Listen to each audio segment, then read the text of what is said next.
Hello friends, this is Sheena Malik and welcome to Stairs to Success.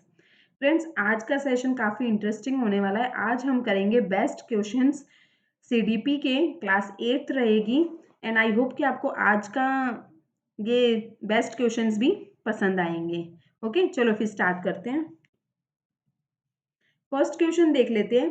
Whose name is associated with father of eugenics. देखो, आज के जो questions मैं लाई हूँ ना, वो बहुत ही बेहतरीन क्वेश्चन है एंड बहुत ही हेल्प करेंगे आपके सभी टीचिंग एग्जाम्स में। बहुत ही इंपॉर्टेंट क्वेश्चंस आज हम डिस्कस करने वाले हैं एंड आई होप कि आपको आज का सेशन भी अच्छा लगेगा।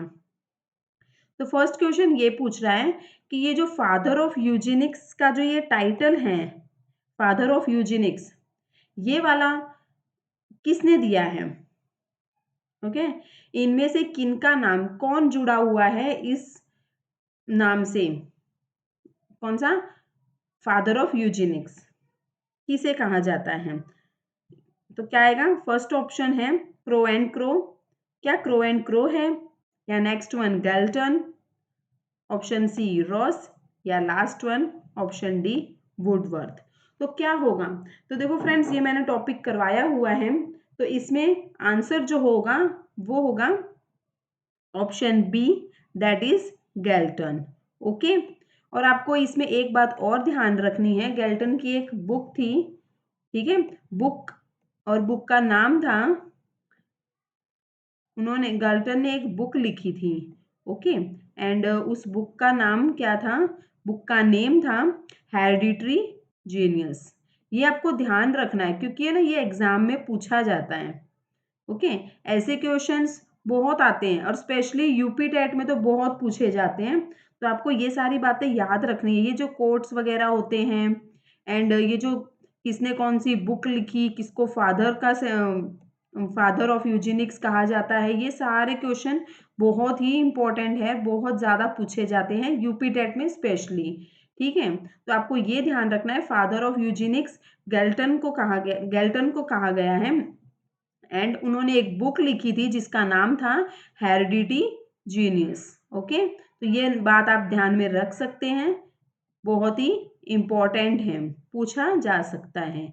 Okay okay, next question. तो इसका ऑप्शन हो जाता है B correct. Next one, who describe different types of personality based on glands. तो ये जो पर्सनैलिटी टॉपिक जिसने देखा होगा ना, मैंने करवा रखा है, ठीक है, पर्सनैलिटी टॉपिक्स मैंने करवाए हुए हैं, उसमें different different types of personality मैंने डिस्कस किया हुआ है। तो आपको पता होना चाहिए कि ये जो किसने बताई है different types of personality that is based on glands. Kretschmer, Jung, Cannon, या स्प्रेंजो, कौन सा होगा? तो देखो फ्रेंड्स, इसका जो करेक्ट आंसर है वो है option C, that is canon. Okay, option C correct है, canon. Next question, the tendency of feeling of revolt. ये जो फीलिंग ऑफ रिवॉल्ट की जो भावना होती है, ठीक है, ये जो फीलिंग ऑफ रिवॉल्ट की जो बोलते हैं ना स्टेज होती है, वो कौन सी स्टेज होती है वो बताना है आपको। The tendency of feeling of revolt is concern with which of the following ages. कौन सी एज से कनेक्टेड है, कौन सी एज में होता है वो बताना है। चाइल्डहुड, इन्फेंसी, अर्ली एडोलसेंस, या मिडल एडोलसेंस। ये वो वाली है जिसमें ना फैमिली, पेरेंट्स, ये सब अगेंस्ट होते हैं, अच्छे नहीं लगते, फ्रेंड्स ज़्यादा मायने रखते हैं। ये वो वाली एज है जिसमें फ्रेंड्स ज़्यादा इंपॉर्टेंस रखते हैं, फ्रेंड्स की बातें ज़्यादा सही लगती हैं, ठीक है। इसमें फैमिली इतनी मैटर नहीं करती, इसमें क्या है, दोस्ती, फ्रेंडशिप, फ्रेंड्स, ये सब ज़्यादा इंपॉर्टेंट हो जाते हैं। तो ये कौन से स्टेज में होता है? ये बहुत बार पूछा गया क्वेश्चन है, इंपॉर्टेंट है। कौन से स्टेज में होता है? ये होता है मिडल एडोलसेंस में। ओके, जो ये मिडल एडोलसेंस वाली जो स्टेज होती है ना, मध्य किशोरावस्था, इसमें होता है। इसमें पेरेंट्स की बातें अच्छी नहीं लगती है, पेरेंट्स कुछ भी कहते हैं, बोलते हैं, सब कुछ गलत लगता है, दोस्त अच्छे लगते हैं, दोस्ती ज्यादा मायने रखती है इस स्टेज में। फीलिंग ऑफ रिवॉल्ट, विद्रोह की भावना। Okay, next question, period of learning where no improvement in performance is made is called. सीखने की वह अवधि बतानी है जब सीखने की प्रक्रिया में कोई उन्नति नहीं होती, कहलाती है। मतलब कि कुछ सीख रहे हो लेकिन उसके कोई इम्प्रूवमेंट नहीं आ रही है, वो टाइम पीरियड बताना है। क्या कहलाता है वो टाइम पीरियड जहां पर नो इम्प्रूवमेंट, ठीक है, कोई इम्प्रूवमेंट नहीं दिखती परफॉर्मेंस में, तो वो आ जाता है एक, उसको कहते हैं पठार। ठीक है, प्लेटू ऑफ लर्निंग। ठीक है, सीखने का पठार हो जाता है वो, जिसमें कुछ भी मतलब एक ठहराव सा आ जाता है। ओके, इसे पठार कहते हैं, प्लेटू को। ओके, ये लर्निंग कर्व्स वाला टॉपिक मैंने करवाया हुआ है, ट्रांसफर ऑफ लर्निंग एंड सब कुछ डिटेल में। लर्निंग टॉपिक आप देख लोगे ना, तो आपके सारे टॉपिक, सारे के सारे कंसेप्ट अच्छे से क्लियर हो जाएंगे। ओके, प्लेलिस्ट में आपको मिल जाएगा, लर्निंग कर्व मैंने करवाया हुआ है। ओके, उसमें मैंने डिटेल में अच्छे से समझा रखा है सब कुछ। Next question, formula for calculating IQ. ये जो आईक्यू वाला कंसेप्ट है, आईक्यू, तो इसको बोलते हैं ना, कैलकुलेट करने का फॉर्मूला क्या होगा वो बताना है। ये बहुत बार पूछा जाता है, बहुत ही सिंपल है, बहुत ही इजी क्वेश्चन है ये। क्या होगा, तो देखो इसमें आपको इसका एक सिंपल सा फॉर्मूला है, that is MA, that is mental as. Okay, short form है ये, इजीली लर्न, इजीली याद हो जाता है ये। Mental as upon chronological age into 100, ये इसका एक फॉर्मूला है। ठीक है, आईक्यू का, और ये आपको ध्यान रखना है। ठीक है, बहुत बार एग्जाम में ऐसा हो जाता है कि ना वो लोग मेंटल एज दे देते हैं, क्रोनोलॉजिकल एज आपको फाइंड आउट करनी होती है, या फिर क्रोनोलॉजिकल एज दे देते हैं तो आपको मेंटल एज फाइंड आउट करनी होती है। ओके, तो ये फॉर्मूला में पुट करोगे आप। आईक्यू भी दे दिया जाता है, कभी कभी आईक्यू फाइंड आउट करने को बोल देते हैं, तो ये फॉर्मूला आप अप्लाई करोगे तो आपका जो भी पूछा गया है वो आपको आंसर मिल जाएगा। तो आईक्यू का फॉर्मूला है mental as upon chronological age, that is option, कहाँ दिख रहा है वो, ऑप्शन सी में।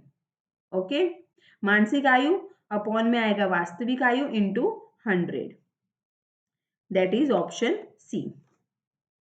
Next question, in a normal zygote the number of chromosomes in pair is, okay, मतलब कि आपको ये बताना है सामान्य संयुक्त कोशिका में गुणसूत्रों के डैश जोड़े होते हैं। ठीक है, पेयर पूछा है, क्रोमोसोम्स के नंबर ऑफ पेयर्स पूछे हैं, तो कितना होगा, कितने होंगे, दैट इज ऑप्शन बी 23। ये आपको याद रखना है, ये ना पूछा जाता है एग्जाम में। Okay, that is option B 23 pairs आएंगे। Next question, fluid mosaic model of intelligence was proposed by. देखो ऐसे ऐसे क्वेश्चंस है ना, यूपी टेट में बहुत पूछे जाते हैं, है ना, कि ये वाला मॉडल किसने दिया था इंटेलिजेंस का, फॉर्मूला पूछ लेंगे आईक्यू का, या फिर बुक का नेम पूछ लेंगे। ऐसे कोट्स वगैरह बहुत आते हैं कि ये कोट किसने दिया हुआ है, ऐसे बहुत से क्वेश्चंस ऐसे पूछे जाते हैं। ओके, तो आपको ये बताना है कि fluid mosaic model of intelligence किसने दिया था, उसके प्रतिपादक कौन है। ओके, प्रतिपादक पूछे हैं, प्रतिपादक कौन है वो बताना है।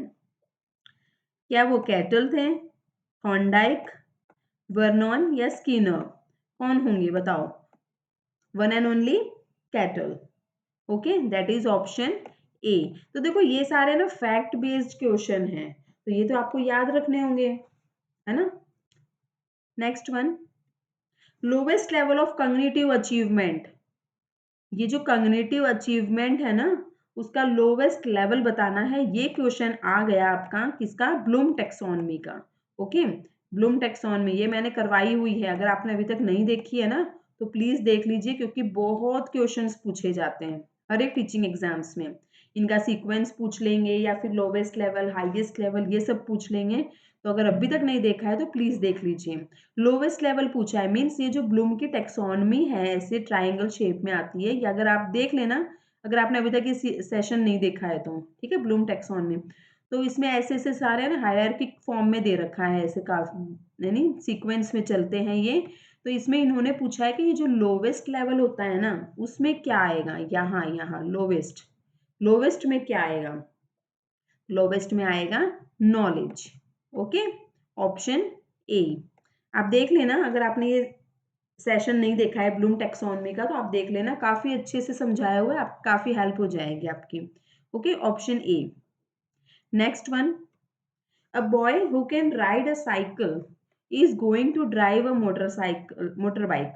This is an example of, मतलब ऐसे पूछा है कि एक बच्चा है जो साइकिल चलाना जानता है, एक बालक है जो साइकिल चलाना जानता है, ओके, और वो मोटर बाइक चलाना सीख रहा है। तो ये तो अच्छी बात हुई, मतलब उसने पहले साइकिल सीखी हुई थी तो अब उसकी काफ़ी कहीं ना कहीं हेल्प हो रही है, पॉजिटिविटी आ रही है, पॉजिटिव ट्रांसफर हो रहा है। मतलब उसने साइकिल तो पहले से उसको आती थी, साइकिल चलानी तो वो जानता था, अब वो क्या सीख रहा है, अब वो सीख रहा है मोटर बाइक। ठीक है, मीन्स कहीं ना कहीं उसका साइकिल का सीखा हुआ इस मोटर बाइक में हेल्प करेगा, है ना। तो ये क्या हो जाएगा, ये हो जाएगा इसका पॉजिटिव ट्रांसफर ऑफ लर्निंग। तो ये एग्जाम्पल होता है वर्टिकल ट्रांसफर ऑफ लर्निंग का। Okay, that is option B. Learning transfer of learning session topic देखोगे ना आप, तो उसमें आपका एक कंसेप्ट बहुत अच्छे से क्लियर हो जाएगा, बहुत ही डिटेल में समझाया हुआ है मैंने। ओके, तो इस क्वेश्चन का करेक्ट है ऑप्शन है B, vertical transfer of learning. Next question, अब ये बताना है आपको, learning is the modification of behaviour through experience and training. This statement was given by, देखो फ्रेंड्स मैंने अभी बताया था कि ये जो यूपी टेट एग्जाम होता है ना, स्पेशली यूपी टेट, ओके, तो उसमें क्या होता है, उसमें ना ये लोग कोट बहुत ज्यादा पूछते हैं, कोट बहुत ही ज्यादा पूछे जाते हैं, स्टेटमेंट्स बहुत आते हैं। ठीक है, तो इसमें इस एग्जाम की अगर आप तैयारी कर रहे हो या आप देने वाले हो एग्जाम, तो आप स्टेटमेंट्स पे, कोट्स पे बहुत ही ज्यादा फोकस डालना होगा आपको। ओके, स्टेटमेंट पे फोकस डालना होगा, क्योंकि है ना बहुत ही ज्यादा पूछे जाते हैं, और इसमें हम क्या, हमको याद रखना जरूरी है, इसमें हम कोई तुक्का नहीं लगा सकते, कोई ट्रिक नहीं लगा सकते, ये स्टेटमेंट्स याद करने होते हैं। तो इस क्वेश्चन में क्या पूछा है, इसमें यही पूछा है ना कि किसने कहा है कि learning is the modification of behaviour, modification of behaviour है थ्रू एक्सपीरियंस एंड ट्रेनिंग। तो ये किसने दिया है, अधिगम, अनुभव और प्रशिक्षण के परिणाम स्वरूप व्यवहार में परिवर्तन है, किसने कथन कहा है ये वाला। तो फ्रेंड्स इसका जो करेक्ट आंसर होगा ना, ये तो देखो फैक्ट्स है, ये तो याद रखने होंगे, इसका जो करेक्ट आंसर है वो है Gates and others. Okay, Gates and others, ये इनका करेक्ट आंसर है। ओके, चलो नेक्स्ट देखते हैं। तो फ्रेंड्स ये थी हमारी आज की क्लास, एंड आई होप कि आपको आज की क्लास भी पसंद आई होगी। हमने कुछ 10 क्वेश्चंस, बेहतरीन 10 क्वेश्चंस मैंने आज प्रैक्टिस करवाए हैं, एंड आई होप कि आपको अच्छे लगे होंगे, कुछ सीखने को मिला होगा, कुछ हेल्प हुई होगी। अगर आज का सेशन पसंद आया आपको तो प्लीज़ लाइक कीजिएगा, आज के सेशन को लाइक कीजिएगा, अपने फ्रेंड्स के साथ शेयर कर दो, जो भी एग्जाम टीचिंग एग्जाम देने वाले हैं उनकी हेल्प हो जाएगी। ओके, उनको उनके लिए बेनिफिशियल रहेगा ना ये सेशन, बहुत इंपॉर्टेंट क्वेश्चंस हैं, जो भी एग्जाम देंगे उनकी हेल्प हो जाएगी। ओके, तो मैक्सिमम जितने से ज़्यादा आप शेयर करो, जितना ज़्यादा शेयर करोगे उतना ज़्यादा ही लोगों तक ये वाला सेशन पहुंच पाएगा। अगर आपने फर्स्ट टाइम चैनल विजिट किया है तो प्लीज़ सब्सक्राइब कीजिएगा, एंड बेल आइकन को प्रेस करना मत भूलना। अगर बेल आइकन प्रेस करोगे तो ही आने वाले वीडियो का नोटिफिकेशन आप तक पहुंचेगा। ओके, थैंक्स फॉर वॉचिंग, मिलते हैं नेक्स्ट सेशन में, till then take care, bye.